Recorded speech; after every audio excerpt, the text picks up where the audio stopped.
आप देख रहे हैं न्यूज नाइट।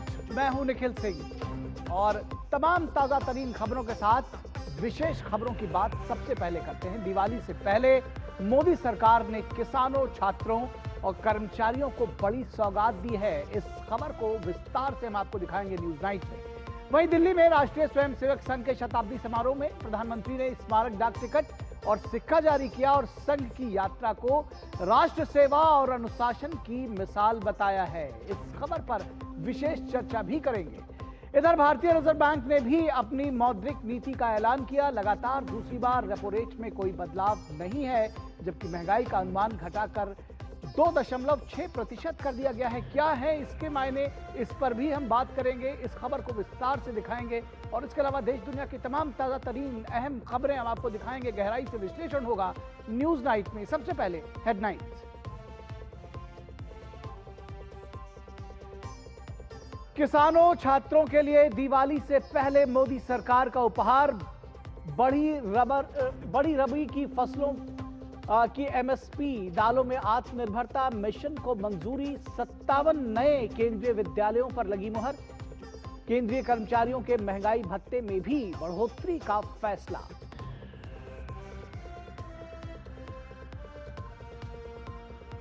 आरएसएस के शताब्दी वर्ष समारोह में प्रधानमंत्री ने जारी किया स्मारक डाक टिकट और सिक्का। संघ की यात्रा को बताया त्याग, अनुशासन और राष्ट्र सेवा की मिसाल। कहा, संघ के पंच परिवर्तन विकसित भारत का आधार।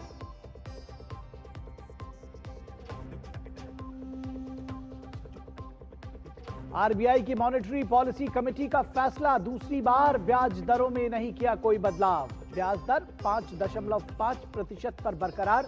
2025-26 के लिए महंगाई दर का अनुमान भी घटाया।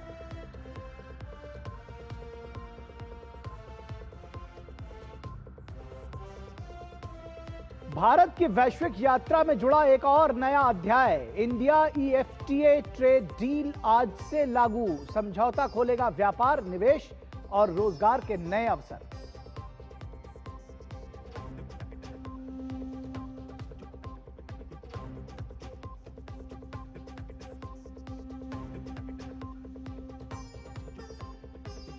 शारदीय नवरात्रि की महानवमी पर पूरे देश में आस्था का सैलाब। मंदिरों में उमड़ी भक्तों की भीड़।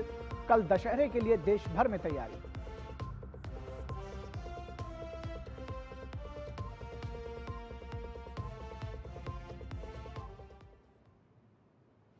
तो न्यूज नाइट में सबसे पहले बात करेंगे राष्ट्र के प्रति समर्पित सेवा भाव से अटूट धारा वाला आरएसएस संगठन, संस्कृति और संस्कारों का संगम। राष्ट्रीय स्वयंसेवक संघ ने अपने 100 वर्षों की यात्रा में देश की चेतना को नई दिशा दी है। आज नई दिल्ली में हुए संघ के शताब्दी समारोह में प्रधानमंत्री नरेंद्र मोदी ने संघ की इस विरासत को नमन करते हुए कहा कि संघ केवल एक संगठन नहीं है, बल्कि राष्ट्र निर्माण की एक सतत साधना भी है। उन्होंने नए भारत के सपनों को साकार करने में संघ की भूमिका पर जोर दिया। देखिए ये रिपोर्ट। प्रधानमंत्री नरेंद्र मोदी राष्ट्रीय स्वयंसेवक संघ के शताब्दी समारोह में मुख्य अतिथि के तौर पर शामिल हुए। दिल्ली स्थित डॉक्टर अंबेडकर अंतर्राष्ट्रीय केंद्र में हुए समारोह में पीएम ने विशेष डाक टिकट और सिक्का जारी किया। विशेष डाक टिकट और सिक्का संघ की 100 वर्ष की गौरवमयी यात्रा पर आधारित है। भारतीय मुद्रा पर भारत माता की तस्वीर संभवतः स्वतंत्र भारत के इतिहास में पहली बार ऐसा हुआ है। इस सिक्के के ऊपर संघ का बोध वाक्य भी अंकित है। राष्ट्राय स्वाहा इदम राष्ट्राय इदम न मम। पीएम ने कहा कि संघ की स्थापना हजारों वर्षों से चली आ रही उस परंपरा का पुनरुत्थान था, जिसमें राष्ट्र चेतना समय समय पर उस युग की चुनौतियों का सामना करने के लिए नए नए अवतारों में प्रकट होती है। पीएम ने कहा कि इस युग में संघ उसी अनादि राष्ट्र चेतना का पुण्य अवतार है। राष्ट्र निर्माण का महान उद्देश्य व्यक्ति निर्माण का स्पष्ट पथ और शाखा जैसी सरल जीवंत कार्य पद्धति, यही संघ की 100 वर्षों की यात्रा का आधार बने हैं। पीएम ने कहा कि संघ प्रारंभ से राष्ट्रभक्ति और सेवा का पर्याय रहा है। पीएम ने देश की आजादी के लिए संघ संस्थापक डॉक्टर हेडगेवार सहित स्वयं सेवकों के संघर्ष को याद किया। पीएम ने कहा कि संघ के लिए भाव एक ही रहा, राष्ट्र प्रथम, लक्ष्य एक ही रहा, एक भारत श्रेष्ठ भारत। 1942 में जब तिमूर में अंग्रेजों के खिलाफ आंदोलन हुआ तो उसमें अनेक स्वयंसेवकों को अंग्रेजों के भीषण अत्याचार का सामना करना पड़ा। आजादी के बाद भी हैदराबाद में निजाम के अत्याचारों के खिलाफ संघर्ष से लेकर गोवा के स्वतंत्रता आंदोलन और दादरा नगर हवेली की मुक्ति तक संघ ने कितने ही बलिदान दिए। पीएम ने प्राकृतिक आपदाओं से मानवीय संकट तक हर अवसर पर स्वयंसेवकों के सेवा भाव को याद किया। संघ पर होने वाले हमलों और उसके खिलाफ साजिशों का जिक्र करते हुए पीएम ने कहा कि इन सब के बावजूद संघ ने कटुता को कभी करीब नहीं आने दिया। समाज के साथ एकात्मता और संवैधानिक संस्थाओं के प्रति आस्था ने संघ के स्वयंसेवकों को हर संकट में स्थित प्रज्ञ बना के रखा, समाज के प्रति संवेदनशील बनाए रखा। दूसरे देशों पर आर्थिक निर्भरता, देश की एकता को तोड़ने और डेमोग्राफी में बदलाव की साजिश जैसी चुनौतियों का उल्लेख करते हुए पीएम ने कहा कि सरकार इनसे तेजी से निपट रही है। पीएम ने कहा कि संघ ने भी इन चुनौतियों की पहचान कर इनसे निपटने का मजबूत रोड मैप तैयार किया है।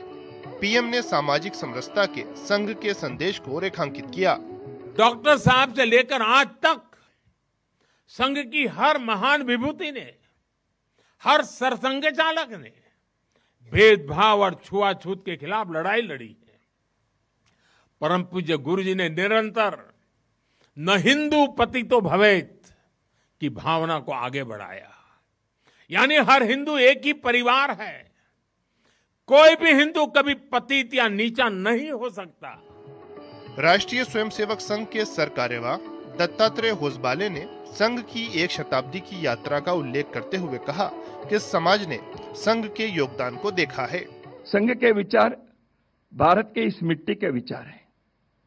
यहाँ के इस सभ्यता और संस्कृति के हजारों वर्षों से यहाँ के लोगों ने जीवन में प्रयोग करते हुए विश्व के सामने एक श्रेष्ठ समाज को निर्माण करने का जो संकल्प लेकर जिस कार्य को उन्होंने आगे बढ़ाया, उस विचार के, उस जीवन दर्शन के, उस जीवन के प्रयोग के, उस सभ्यता के, उस संस्कृति के पहचान है।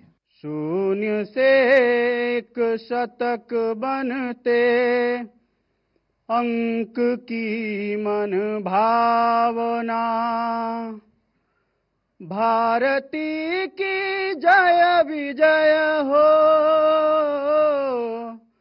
भारती की जय विजय हो। शैलेंद्र मिश्र के साथ ब्यूरो रिपोर्ट, डीडी न्यूज। प्रेरणा कर रहे हम साधना।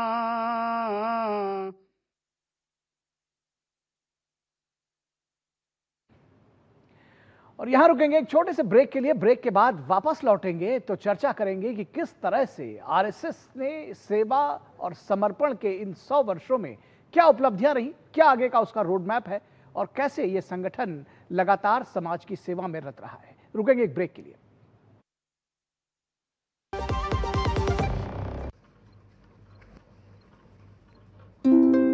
क्या सोच रहे हो? इस बार अगर दिवाली पर एसी लगा लिया तो बच्चों की मिठाई और कपड़ों के पैसे नहीं बचेंगे। चिंता मत करो, इस जीएसटी बचत उत्सव में नए एसी लेने पर हमें होगी पूरे 2800 की बचत। अब मिठाई भी आएगी और नए कपड़े भी। हर घर खुशहाली, जीएसटी बचत उत्सव वाली।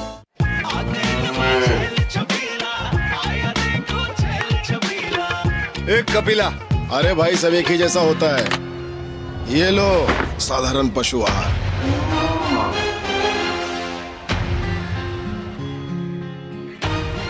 इस देश की हर माँ, बच्चे, बूढ़े, जवान, खिलाड़ी, डॉक्टर, इंजीनियर सबको गाय भैंस की दूध की शक्ति पर भरोसा है, पर जब इन पशुओं को कपिला पशु आहार मिलेगा तभी तो दूध सिर्फ ज्यादा ही नहीं शक्ति से भरपूर भी होगा। और ये सच जानते हुए चंद पैसों के लिए तुम देश का भरोसा तोड़ दो। माफ कीजिए।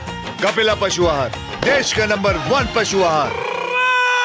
जब घोष बाबू को किस्मत ने जोर से टक्कर मारी, 1,60,000 का बिल आया, पर उनका चेहरा खिलखिलाया। हाँ, क्लेम भी अप्रूव हो गया ताड़ाताड़ी। कार इंश्योरेंस लेना महंगा नहीं होता है, नहीं लेना महंगा पड़ सकता है।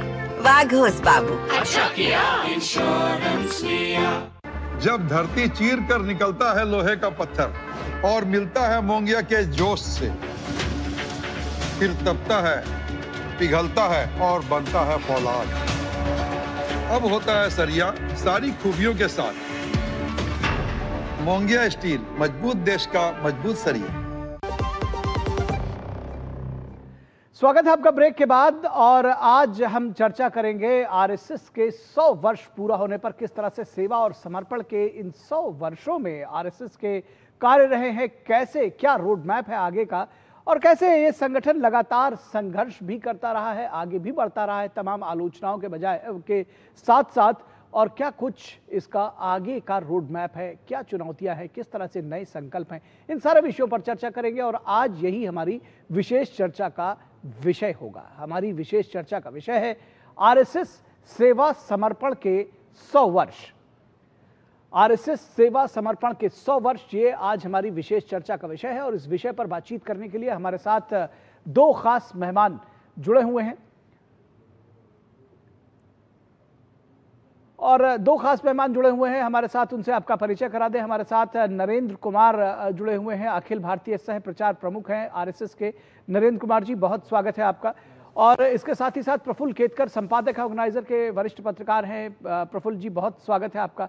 और नरेंद्र जी, अगर हम आपके साथ शुरू करना चाहें इस चर्चा को, तो बहुत सारी बातें हुई हैं लेकिन 100 वर्ष हुए हैं, तो सबसे पहले तो अगर हम उपलब्धियों और संघर्षों के आलोक में इसका हम ये समझें कि किस तरह से इन 100 वर्षों का आकलन करेंगे, तो क्या कैसे कैसे आकलन करेंगे इन 100 वर्षों का? राष्ट्रीय स्वयंसेवक संघ की यह 100 वर्ष की जो यात्रा है, यह बहुत ही रोचक रही है। संपूर्ण हिंदू समाज का संगठन और अपने भारत को परम वैभवशाली बनाना, यह संकल्प लेकर राष्ट्रीय स्वयंसेवक संघ 1925 में प्रारंभ हुआ।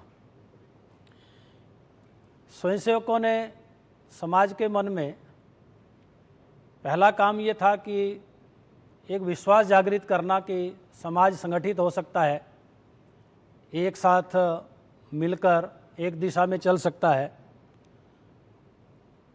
और यह स्वयंसेवकों ने अपने कठिन परिश्रम, मेहनत,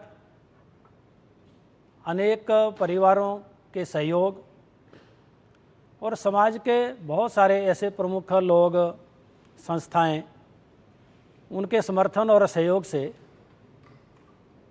इस यात्रा को पूरा किया है। उनके कारण से ही ये यात्रा सुगम हुई है। लेकिन अनेक बाधाएं, अनेक कष्ट भी स्वयंसेवकों को झेलने पड़े। उन सब बाधाओं, अवरोधों को दूर कर समाज जीवन के अनेक क्षेत्रों के अंदर स्वयंसेवकों ने काम किया है। और ये एक प्रकार से शिक्षा का क्षेत्र हो, स्वास्थ्य का क्षेत्र हो, सेवा का क्षेत्र हो, तो ऐसे सभी क्षेत्रों के अंदर और स्वयंसेवक आज काम कर रहे हैं। ऐसे लगभग 32 से अधिक संगठन राष्ट्रीय स्तर पर इन सभी क्षेत्रों के अंदर काम करते हैं। साथ साथ में संघ कार्य का भी विस्तार स्वयंसेवकों ने किया है। आज हम विचार करते हैं तो संघ की जो दैनिक शाखा, जो व्यक्ति निर्माण का प्रमुख साधन है, केंद्र बिंदु है, तो वो 83,000 से अधिक स्थानों पर संघ की दैनिक शाखाएं चलती हैं। 32,000 से अधिक साप्ताहिक मेलन चलते हैं। और सेवा के क्षेत्र में भी स्वयंसेवकों ने एक बड़ी उपलब्धि हासिल की है। निस्वार्थ भाव से समाज की सेवा करना बिना कुछ लिए। तो ऐसे 1,29,000 से अधिक सेवा कार्य भी स्वयंसेवक समाज के हर वर्ग के अंदर, जहाँ पर अभाव है, जहाँ पर अशिक्षा है, जहाँ पर समाज को आवश्यकता है, तो उन क्षेत्रों के अंदर स्वयंसेवक काम कर रहे हैं। बिल्कुल, तो इस विषय पर भी बात को आगे बढ़ाएंगे और ख़ास तौर पर ये जानना चाहेंगे कि एक शताब्दी पूरी हुई है तो अगली शताब्दी के लिए क्या लक्ष्य है, और ख़ास तौर पर जब हम 2047 तक विकसित होने की बात करते हैं तो राष्ट्रीय स्वयंसेवक संघ क्या कुछ मन में लेकर चलता है, क्या संकल्प, इस पर बात करेंगे नरेंद्र जी। लेकिन प्रफुल्ल केतकर जी आपके पास आए और थोड़ा सा राजनीतिक प्रश्न अगर हम आपसे जानने की कोशिश करें, क्योंकि मुझे लगता है कि एक व्यक्ति जो सकारात्मकता के साथ किसी चीज़ पर लगा हुआ है उसको लगा रहने देते हैं। हम आप पत्रकार हैं तो थोड़ी सी इधर उधर की बात कर ले। मैं ये समझ रहा था कि आपने देखा है कि अगर जो आलोचक है वो खासतौर पर आरएसएस के लिए कहते हैं कि हिंदूवादी संगठन है और समाज में विद्वेष फैलाना और समाज को बांटना इनका काम है, इस विशेष आलोक में कैसे आप देखेंगे इसको, जब ये कहते हैं कि सबका साथ सबका विकास का मूल मंत्र प्रधानमंत्री ने दिया है, आलोचकों को क्या जवाब देंगे आरएसएस के? देखिए निखिल जी, ऐसा है, जब कांग्रेस की शुरुआत हुई थी और महात्मा गांधी का नेतृत्व था तो कांग्रेस को भी मुस्लिम लीग ये हिंदूवादी ही पार्टी कहती थी। देखिए, हमको मूल विचार समझना चाहिए कि भारत का मूल विचार क्या है। आज जैसे प्रधानमंत्री जी ने भी कहा कि ये भारत की सनातन चेतना का नूतन अवतार है। इसका अर्थ क्या है? तो भारत की एक सनातन चेतना जो विविध उपासना पद्धतियों का सम्मान और स्वीकार करती है, ये केवल टॉलरेट नहीं करती, टॉलरेंस नहीं है, स्वीकार्यता है। मेरा ही रास्ता सही ऐसा कहना ये अहिंदू या अभारतीय विचार है। मेरा भी रास्ता सही ये कहना ये हिंदू और भारतीय विचार है। इसी आधार पर ये मानने वाले लोगों को एकत्रित लाना क्या है। स्वाधीन भारत के संघर्ष में बहुत सारे प्रवाह थे, उसमें डॉक्टर हेडगेवार ने जो अनुभव लिए उसके आधार पर उनको लगा कि जब तक हिंदू समाज के अंदर जो भाव है उसमें एक स्वाभाविक देशभक्ति का भाव, अपने इतिहास के प्रति जागरूकता का भाव और उसके साथ साथ जो समाज में दोष है, चाहे छुआछूत है जिसका आज प्रधानमंत्री जी ने रेफरेंस दिया, चाहे उपासना पद्धति के आधार पर भेद का विचार है, इनको दूर करना है तो समाज को संगठित करना पड़ेगा। उसको उन्होंने हिंदू राष्ट्र कहा। भारत एक हिंदू राष्ट्र है उन्होंने कहा, बनाना नहीं कहा। लेकिन दुर्भाग्य से क्या हुआ, स्वाधीन भारत में ब्रिटिशों ने पहले और फिर भारत के स्वाधीनता के बाद खास करके नेहरूएन सेक्युलरिज्म के नाम पर कम्युनिस्टों ने एक ऐसा एक हवा बना दिया और खास करके मुस्लिम समाज को डराने के लिए, एक वोट बैंक के रूप में उपयोग करने के लिए हिंदू वादी संगठन है और इसलिए ये आ जाएंगे तो क्या हो जाएगा।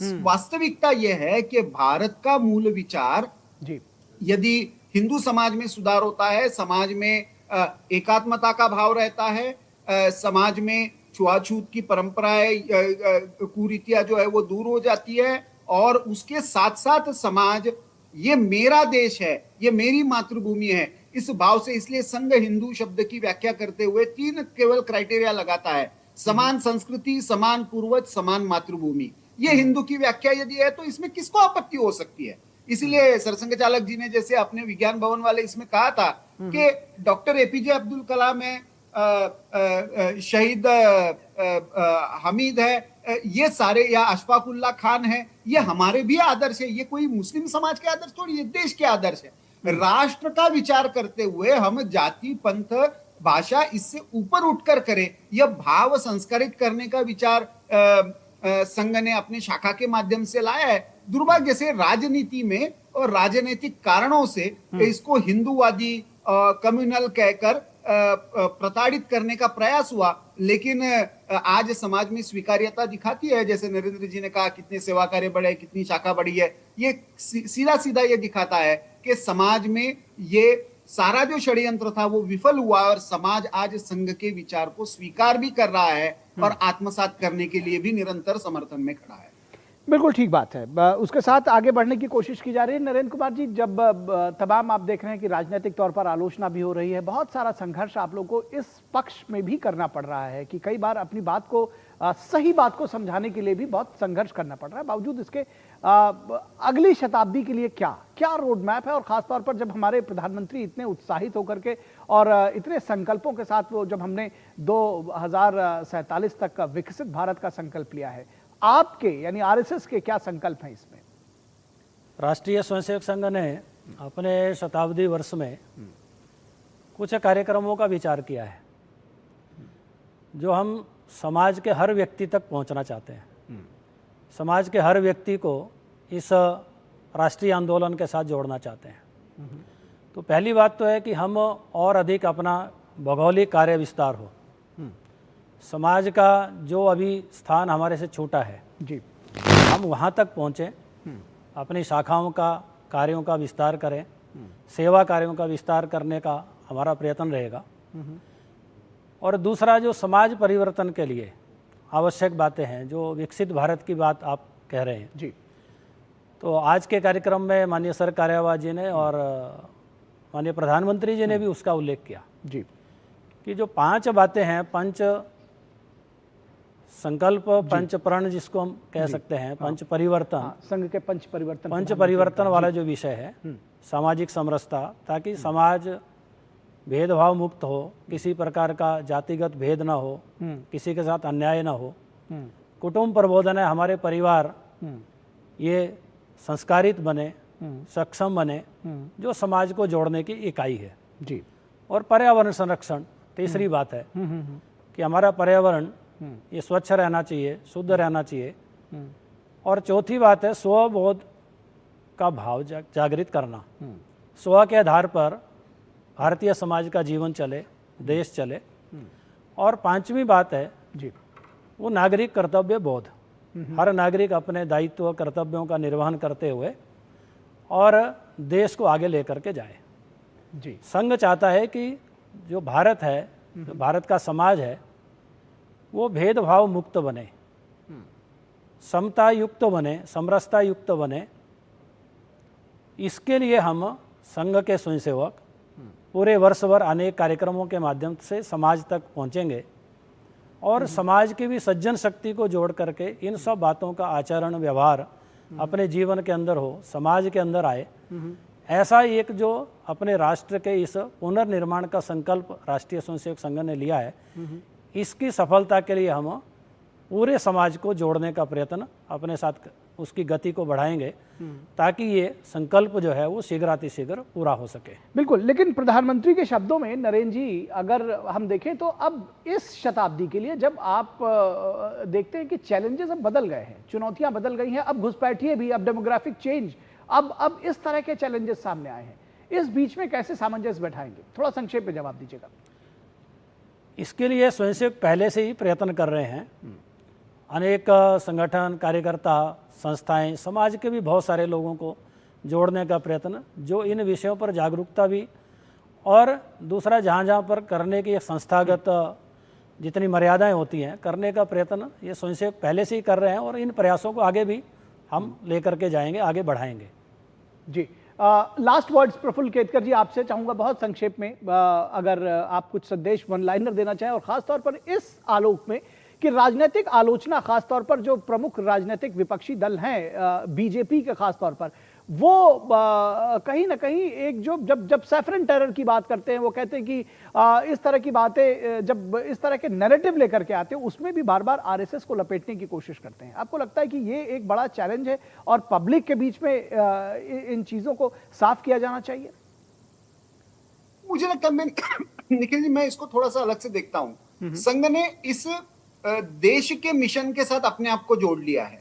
तो विकसित भारत के कोई प्रधानमंत्री या सरकार का प्रोग्राम नहीं कि कोई भी सरकार रही और उसने देश की भलाई के लिए कुछ भी किया, चाहे वो 1962 का वॉर हो, 1965 का वॉर हो, 1971 का वॉर हो, कारगिल का वॉर हो, हर समय स्वयंसेवक खड़े रहे। तो उसमें कोई उनका कोई सरकार ये सोचकर ये नहीं था ये देश मेरा है, यह भाव यदि जागरूक होता है तो सारे चैलेंजेस पार हो सकते हैं। इसलिए स्वदेशी का भाव आने वाले समय का मैं जो चैलेंजेस के रूप में आपने पूछा कह रहा हूं कि ये डेमोग्राफिक चैलेंज, यदि ये स्पष्ट है कि ये देश और देश की सुरक्षा ये देश के कानून के हिसाब से होनी चाहिए, तो उसमें मुझे नहीं लगता कि कोई भी धर्म या कोई भी जाति, कोई भी भाषा, कोई भी दल इसका भेद इसके आड़े आना चाहिए। वैसे ही यदि इकोनॉमिक मॉडल हमारा अपना खुद का हो, स्वदेशी के आधार पर हो, ये किसी राजनीतिक दल का प्रोग्राम कैसे हो सकता है? ये तो देश का प्रोग्राम होना चाहिए, स्वदेशी है ये कोई भाजपा देशी थोड़ी है। तो इसलिए मुझे लगता है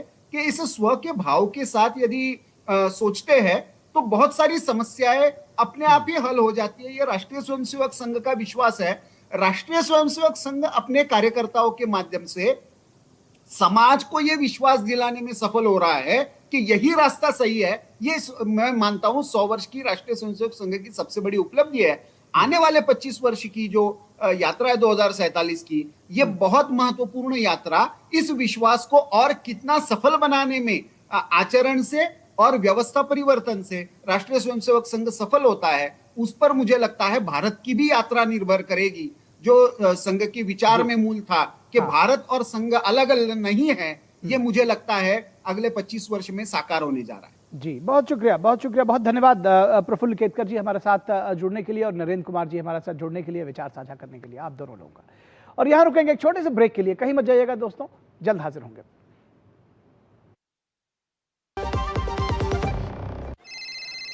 हेलो, नमस्कार सर, बधाई हो, आपको प्रधानमंत्री ग्रामीण आवास योजना की तरफ से पक्का घर मिला है। पक्का घर? हाँ सर, बस आपको एक एप्लीकेशन डाउनलोड करनी पड़ेगी, जिसका लिंक हमने आपके नंबर पर भेज दिया है। पक्के मकान के नाम पे बेवकूफ बनाया जा रहा है। जमतारा में 70 लोगों का गिरोह पकड़ा गया है, वैसे ही फोन कॉल करके लोगों को गाड़ी, बंगला, बैंक बैलेंस का लालच दे के बेवकूफ बना रहे थे। कम से कम 7 साल की सजा होगी। नहीं सर, क्या बोल रहे हैं? ये जो विनोद तो घर दे रहे हो ना, वो अपने पास रख लो। तुम जब जेल जाओगे तुम्हारे घर वालों को काम आएगा। काट दिस। क्या किए भैया, बड़ा मुश्किल से पक्का का घर मिल रहा था। पक्का का घर मिल रहा था, घर से बेघर हो जाते हैं। मतलब हम समझे नहीं, कैसे? सब जैसे तुम ये एप्लीकेशन डाउनलोड कर लेते, हाँ। तुम फोन हैक करके और सारा बैंक बैलेंस सफा चट। बड़ा मुश्किल से 6000 रुपया सेव किए हैं भैया। जो बचा लिया हम। साइबर अपराधियों का मत लो tension, stop, think and then take action. मेरी पसंद, मेरी पसंद, मेरी पसंद, मेरी पसंद, हमारी पसंद, हम सबकी पसंद। मजबूत देश का मजबूत सरिया हो गया स्टील। अपन को रोज बिस्किट खिलाने वाली मेरी आंटी का जब हड्डी टूटा, हॉस्पिटल से आके पता फर्स्ट थिंग वो क्या बोला? अपन को सब कहता था हर साल हेल्थ इंश्योरेंस पे काय को पैसा उड़ाता है। अब देख 2.5 लाख का क्लेम पास हुआ है मैन।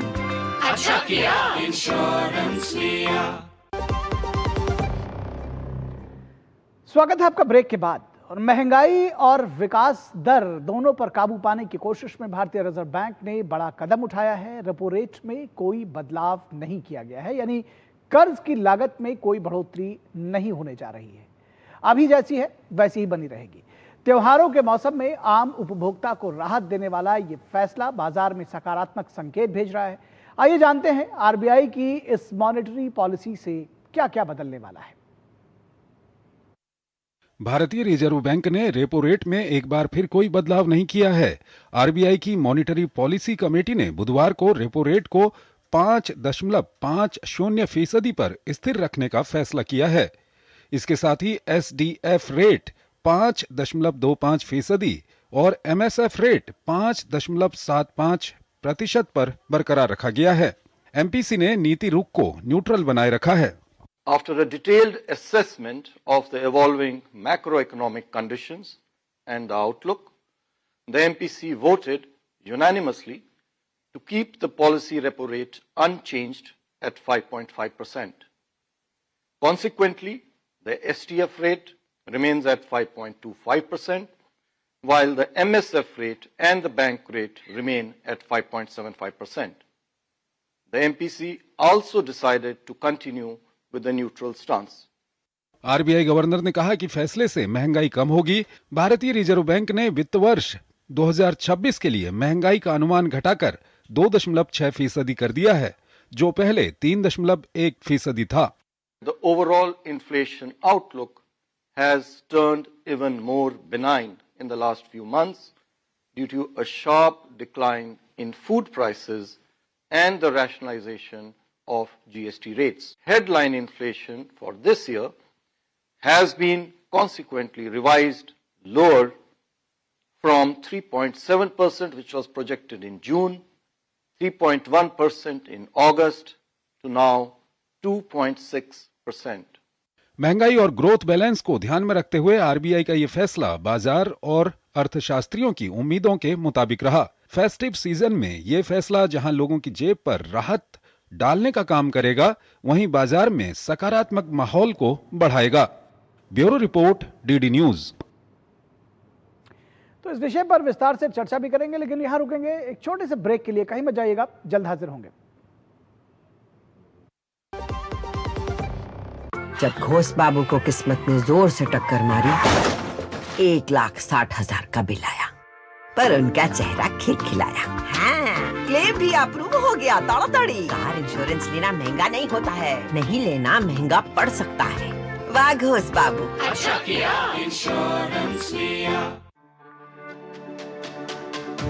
मेरी पसंद, मेरी पसंद, मेरी पसंद, मेरी पसंद है। हमारी पसंद। हम सबकी पसंद। मजबूत देश का मजबूत सरिया हो गया स्टील।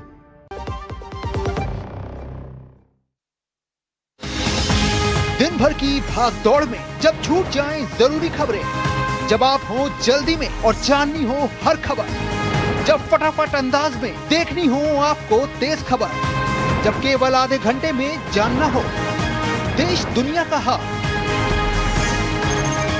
तब देखिए खबरों का हाई स्पीड शो एक्सप्रेस 100।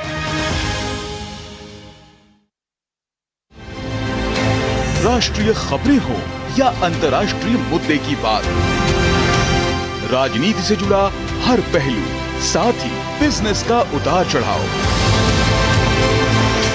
खेल जगत की अपडेट से लेकर मनोरंजन की छोटी बड़ी हलचल, वहीं बड़ी खबरों की संपूर्ण कवरेज, ताकि आप रहें खबरों के बीच। देखिए मिड डे प्राइम सोमवार से शुक्रवार दोपहर 1 बजे।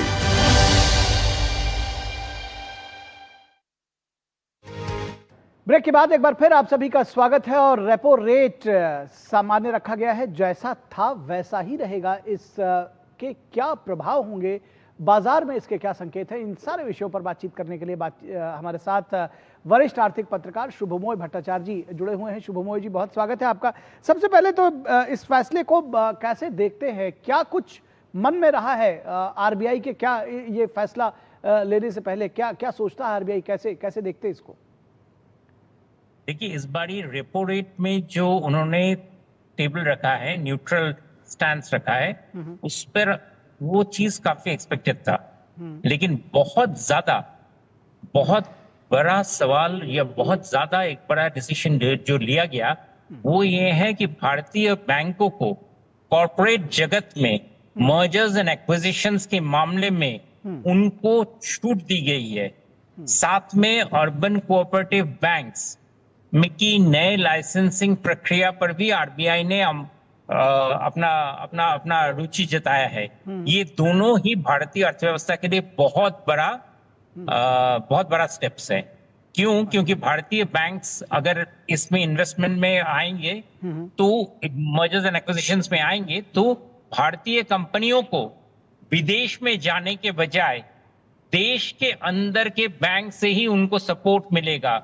ये इंटरनेशनलाइजेशन ऑफ द रुपी के बारे में जो प्रधानमंत्री मोदी जी का बहुत बड़ा एक पहल है, उसको बहुत ज्यादा सपोर्ट मिलेगा। आरबीआई का ये डिसीजन बहुत ज्यादा मायने रखता है। दूसरा, अर्बन कोऑपरेटिव बैंक्स की जो अर्बन कोऑपरेटिव बैंक्स की नए लाइसेंसेस जो आरबीआई ने बंद करके रखे थे, उनको फिर से खोलने का आरबीआई ने अपना इच्छा जताया है।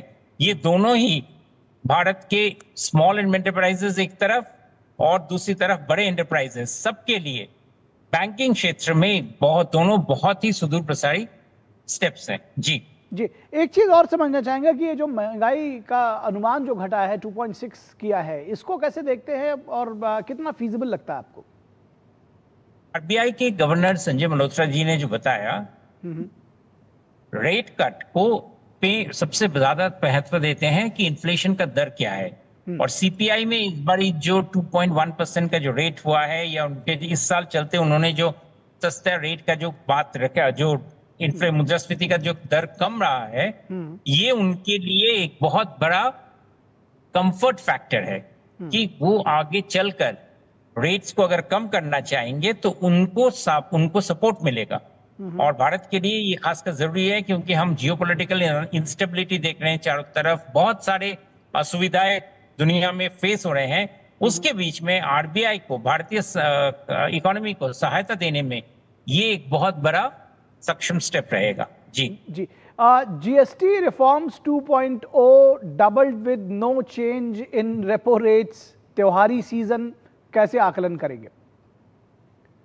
जीएसटी ने अपना तो बहुत ऑलरेडी अपना सशक्त रूप दिखाया है। जीएसटी में जो रिफॉर्म्स हुए हैं, 5 और 18% की जो रेट्स तय हुए हैं, उसका ऑलरेडी हमें बाजार में दिख रहा है। जी, इस वक्त चाहिए था कि आरबीआई के जो स्टेप्स लिए हैं वो एक ज्यादातर जिसे कहते हैं मैक्रो इकोनॉमी को देखते हुए एक अपना कदम रखे। और साथ में आप देख रहे हैं कि उन्होंने जीडीपी का जो रेट है वो उन्होंने इस साल एस्टिमेट बढ़ा दिया है। पहले जो 6.5 था उससे उठा के 6.8% पे आ गए हैं। ये बहुत ही जिसे कहते हैं वोट ऑफ कॉन्फिडेंस है। आरबीआई, जैसे आपको पता होगा कि आरबीआई अपने एस्टिमेट ऐसे मतलब जिसे कहते हैं चलते चलते नहीं लेते हैं। काफी सोच विचार के बाद बहुत सारे डेटा पॉइंट्स को देखकर वो इन तरह चीजों पे आते हैं। इसलिए आरबीआई का ये रेट का कहना कि हम 6.8% रेट में हम अभी इस साल कॉन्फिडेंट है, ये अपने आप ही बताता है कि भारतीय इकोनॉमी को जो गति प्राप्त हुआ है वो गति में और सुधार आने की संभावना बहुत तेज है। ठीक है, बिल्कुल निश्चित तौर पर और इसके सकारात्मक संकेत भी हैं। बहुत शुक्रिया शुभमय भट्टाचार्य जी इस तमाम बातचीत और जानकारी के लिए। और यहां रुकेंगे एक छोटे से ब्रेक के लिए।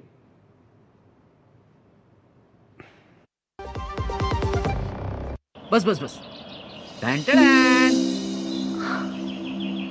इतने टाइट बजट में नई गाड़ी ईएमआई कैसे भरेंगे?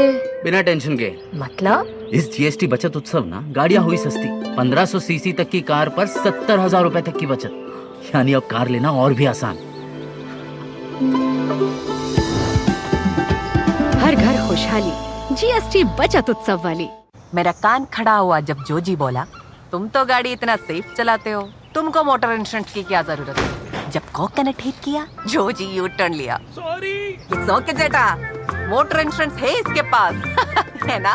Joji is a coconut but अपना श्रीनिवासन अच्छा किया इंश्योरेंस लिया।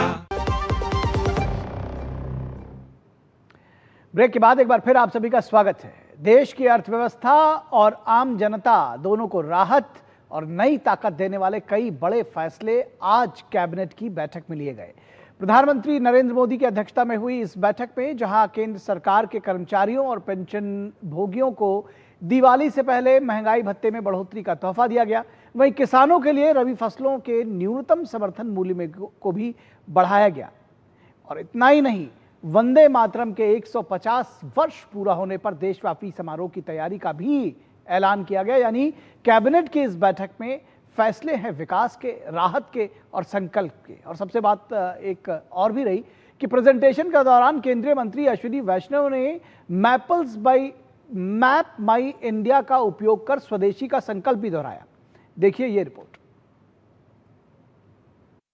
प्रधानमंत्री नरेंद्र मोदी की अध्यक्षता में हुई केंद्रीय कैबिनेट की बैठक में बुधवार को कई बड़े फैसले लिए गए, जिसमें सरकार ने करीब 1,20,000 करोड़ रुपए के फैसलों को मंजूरी दे दी।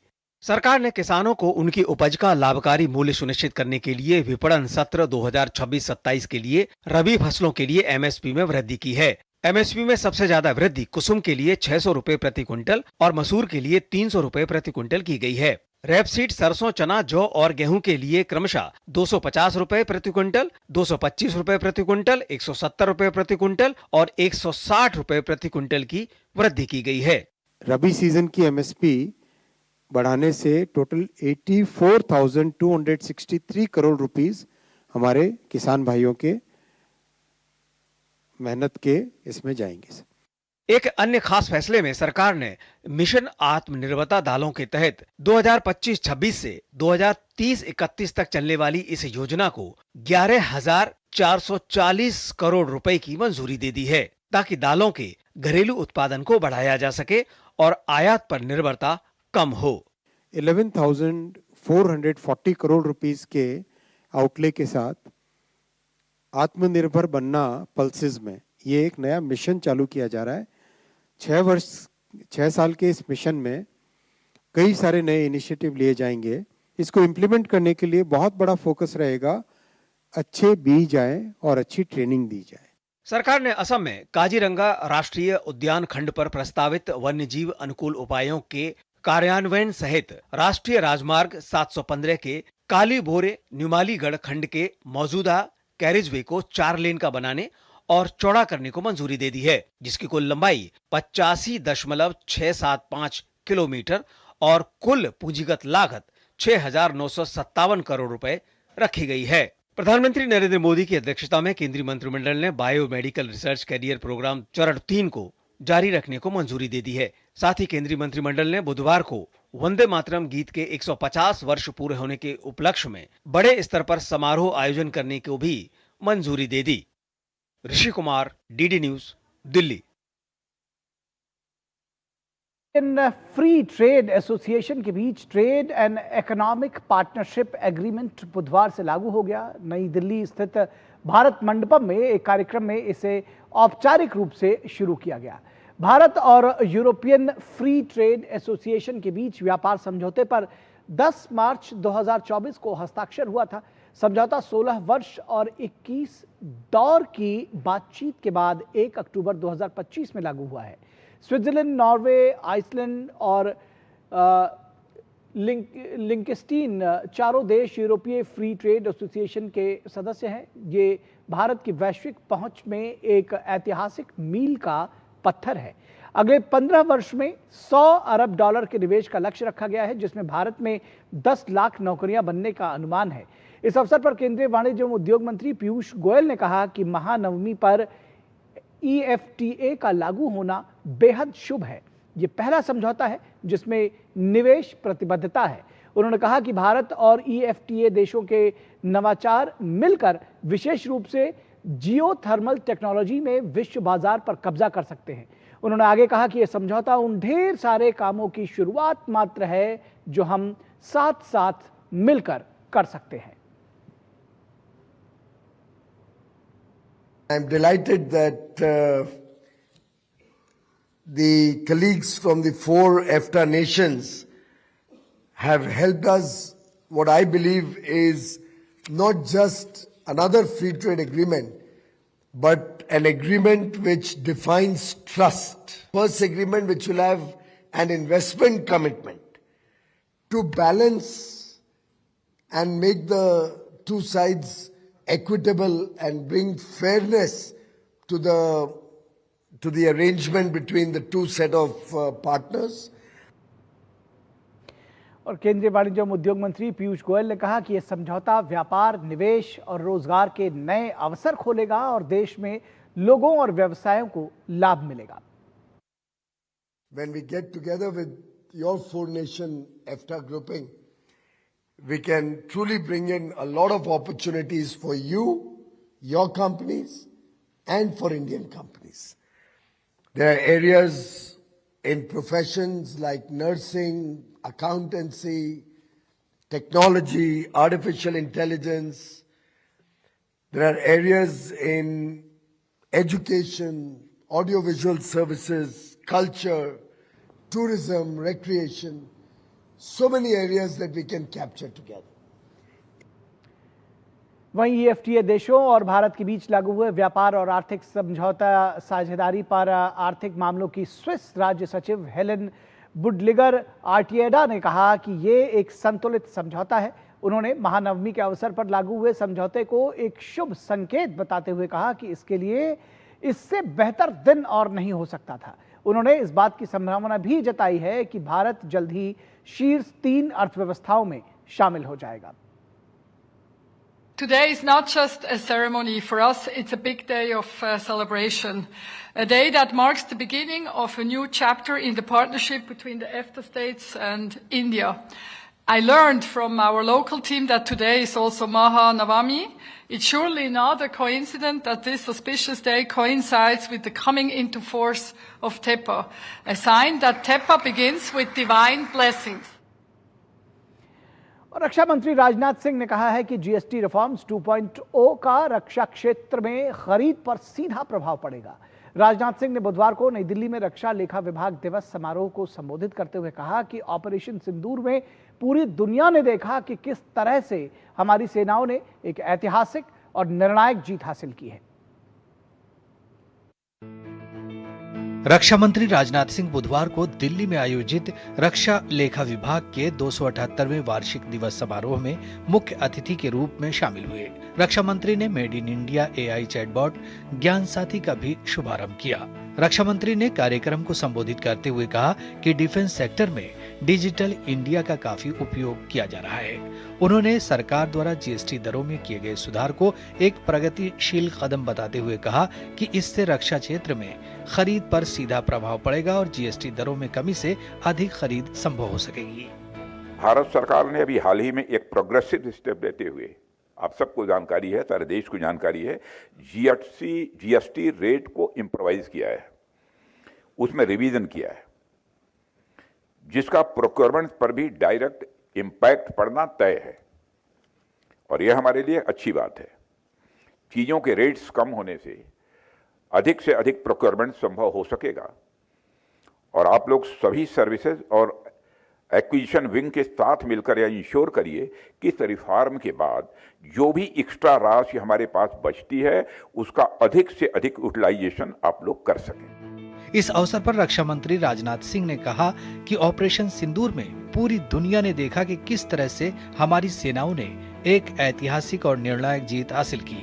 उन्होंने कहा कि ऑपरेशन सिंदूर में रक्षा लेखा विभाग का अहम योगदान रहा है। ऑपरेशन सिंदूर में पूरी दुनिया ने देखा किस तरह से हमारी सेनाओं ने एक ऐतिहासिक और निर्णायक विजय हासिल की है और हमने अपनी सेनाओं का शौर्य देखा, उनका पराक्रम देखा, लेकिन हमारी सेनाओं के शौर्य के पीछे जो पावर्स होती है उसमें डीएडी का भी एक बहुत बड़ा रोल होता है। वार टाइम में आप लोग रिसोर्सेस के यूटिलाइजेशन में तथा वार प्रिपेयर्डनेस में जो भूमिका निभाते हैं उसके लिए आप सब बधाई के पात्र हैं।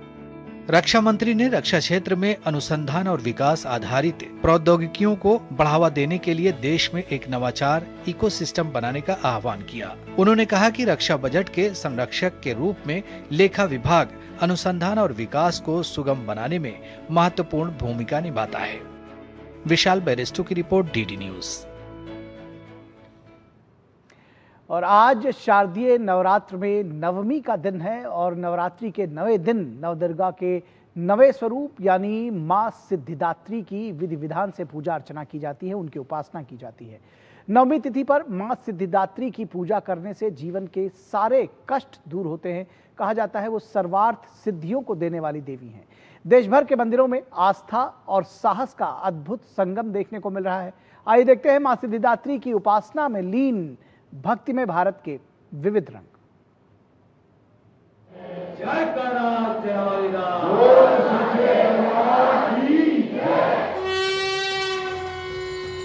देश भर में नवरात्र और दुर्गा पूजा पर उत्साह का माहौल है। शक्ति साधना के इन 9 दिनों में भक्त मां दुर्गा के विभिन्न स्वरूपों की आराधना कर रहे हैं। बुधवार को देश भर में मां के 9वें रूप सिद्धिदात्री की पूजा की गई। कहीं ढोल नगाड़ों की गूंज तो कहीं घंटियों की आवाज ने माहौल को भक्तिमय बना दिया। दिल्ली के ऐतिहासिक झंडेवाला देवी मंदिर में भक्तों ने मां के जयकारों के साथ आरती की। छतरपुर मंदिर में भी देवी की भव्य आराधना हुई, जहां भक्ति और सजावट का संगम एक अद्भुत और मनमोहक दृश्य प्रस्तुत कर रहा है। वहीं हरिद्वार के मंदिर में भी श्रद्धालुओं ने मां की भव्य आरती की आराधना की। तब यहाँ आके मुझे ऐसा लगता है कि ब्लेसिंग्स मिलती है माता रानी की, और मतलब मैं हर साल यहाँ पे आती हूँ। तभी बहुत रखते हैं जी, हमारे हिंदू धर्म में सबसे बड़ी हमारे यही फेस्टिवल है, बहुत इम्पोर्टेंस होता है हमारे लिए। बहुत ब्यूटीफुल है माता रानी के साथ रिलेशन। मैं बहुत छोटी ही थी, अपनी डॉटर जितनी, तब से हम नवरात्रि रखते आ रहे हैं। जय माता दी। आज हम नवमी के दिन झंडेवरन मंदिर में हैं और बहुत ही सुंदर दरबार सजा हुआ है, बहुत ही अच्छा लग रहा है आके।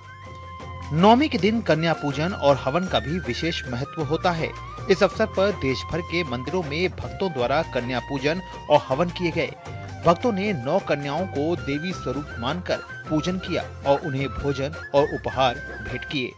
तो रामनवमी अपने आप में ही बहुत ही अनोखा होता है, और ऊपर से रामनवमी के दिन हम लोग इसलिए भी दर्शन करना चाहेंगे क्योंकि ऊपर जो लास्ट डे पे जो दृश्य होता है और अनोखा हो जाता है। अनोखा वातावरण था, काफी अच्छा लगा और दर्शन करके काफी हमें सुकून प्राप्ति हुई। महानवमी के साथ ही नवरात्रि का ये पर्व अपने आखिरी पड़ाव पर है। विजयदशमी के दिन मां की विदाई के साथ ही नवरात्र का समापन हो जाएगा। Bureau report, DD news.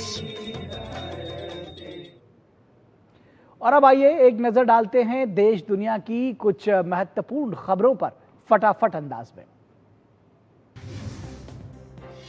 राष्ट्रपति द्रौपदी मुर्मू ने विजयादशमी के पूर्व संध्या पर देशवासियों को शुभकामनाएं दी हैं। उन्होंने कहा कि दशहरा बुराई पर अच्छाई की जीत का त्योहार है। यह हमें सत्य और न्याय के रास्ते पर चलने के लिए प्रेरित करता है। दिल्ली के सुब्रोतो पार्क में वायुसेना सभागार में पुस्तक विंग्स ऑफ वेलोर का विमोचन किया गया। इस अवसर पर वायुसेना प्रमुख air chief marshal Amarpreet Singh उपस्थित हुए। उन्होंने अपने संबोधन में भारतीय सेना का उत्साह और सम्मान बढ़ाया। संघ लोक सेवा आयोग ने 1 अक्टूबर को अपना 99वां स्थापना दिवस मनाया। इस अवसर पर यूपीएससी के लोगो और सेंटेनरी लोगो का भी अनावरण किया गया। इस समारोह में आयोग के अध्यक्ष, पूर्व अध्यक्ष और सदस्य भी शामिल हुए। असम के लोकप्रिय गायक जुबिन गर्ग की मौत के मामले में पुलिस ने बड़ी कार्रवाई की है। जुबिन के मैनेजर सिद्धार्थ शर्मा और नॉर्थ ईस्ट इंडिया फेस्टिवल के आयोजक श्याम कानू महंत को गिरफ्तार किया गया है, जिसके बाद दोनों आरोपियों को 14 दिनों की पुलिस हिरासत में भेज दिया गया है। छत्तीसगढ़ के बीजापुर जिले के काउर गुट्टा के जंगलों में कोबरा 208 बटालियन द्वारा चलाए गए सघन सर्च अभियान के दौरान नक्सलियों की एक बड़ी साजिश को समय रहते विफल कर दिया गया। सुरक्षा बलों ने नक्सलियों द्वारा जंगल में छिपाकर रखे गए हथियारों, विस्फोटकों और भारी मात्रा में नक्सली डंप बरामद किया है। लेह में हालात तेजी से सामान्य हो रहे हैं। लंबे समय से लगे कर्फ्यू के बाद आज सभी बाजार पूरी तरह से खुल गए और लोगों की आवाजाही भी शुरू हो गई। प्रशासन ने बताया कि 1 अक्टूबर तक स्कूल और कॉलेज बंद रहेंगे, जिसके बाद इन्हें भी खोल दिया जाएगा। एनसीआरबी की क्राइम इन इंडिया 2023 रिपोर्ट ने उत्तर प्रदेश की कानून व्यवस्था को सराहा है। रिपोर्ट के मुताबिक 2023 में प्रदेश में सांप्रदायिक और धार्मिक दंगों की संख्या में भारी कमी आई, जो पहली बार हुआ। देश के सबसे बड़े राज्य में अपराध दर राष्ट्रीय औसत से 25% कम रही। फिलीपींस में 6.9 तीव्रता की शक्तिशाली भूकंप आया, जिससे भारी तबाही हुई। भूकंप में कम से कम 69 लोगों की मौत हो गई है, जबकि 100 से ज्यादा लोग घायल हैं। भूकंप के कारण घरों और इमारतों की दीवारें ढह गईं और बिजली आपूर्ति बाधित हो गई। इस पर प्रधानमंत्री नरेंद्र मोदी ने भी ट्वीट कर दुख व्यक्त किया। अमेरिका में शटडाउन शुरू हो गया है। अमेरिकी राष्ट्रपति डोनाल्ड ट्रंप सीनेट से फंडिंग बिल को पास नहीं करा पाए हैं। मंगलवार देर रात बिल पर वोटिंग हुई। बिल के समर्थन में 55, वहीं विरोध में 45 वोट पड़े। इससे सरकारी कामकाज ठप होगा, साथ ही अमेरिकी सरकार को अपने खर्चों में कटौती करनी होगी। तो न्यूज नाइट के आज के इस अंक में बस इतना ही। हमारी पूरी टीम को दीजिए इजाजत। नमस्कार।